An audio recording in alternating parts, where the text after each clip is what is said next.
Il Pirandello Stable Festival di Mario Gazziano ha reso omaggio a Giovanni Ricci Gramitto, nonno materno di Pirandello, presso il convento di Santa Liberata a Malta. Maria Grazia Castellana.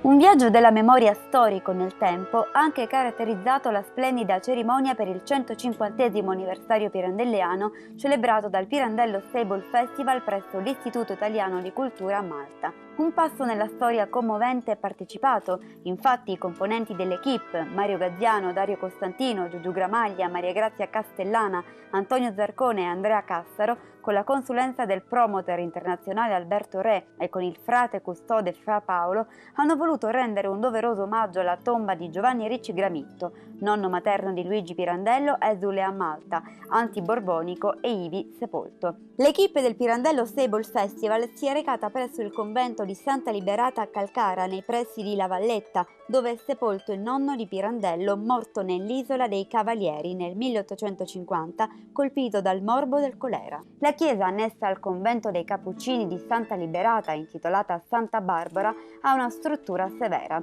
I protagonisti dell'omaggio ad un eroe dimenticato, certo poco conosciuto a Malta e poco ricordato in Italia, hanno visitato sia la bella chiesa che parti del convento dove è custodito il simulacro di Santa Liberata, sotto il pavimento della quale, oramai definitivamente murato e inaccessibile, riposano le spoglie di tanti eroi del risorgimento antiborbonico. Un gesto di affetto, ma anche di rinnovamento e di ritorno alla memoria di uno scorcio della storia della Sicilia risorgimentale, di cui furono protagonisti i Pirandello e i Ricci Gramitto, di cui Giovanni fu antesignano ed eroico esponente. Un gesto commovente e di onore di livello internazionale del Pirandello Stable Festival di Mario Gazziano, che, con Alberto Re, ha dato con successo avvio alle tante manifestazioni commemorative programmate in Europa e in tanti stati extraeuropei.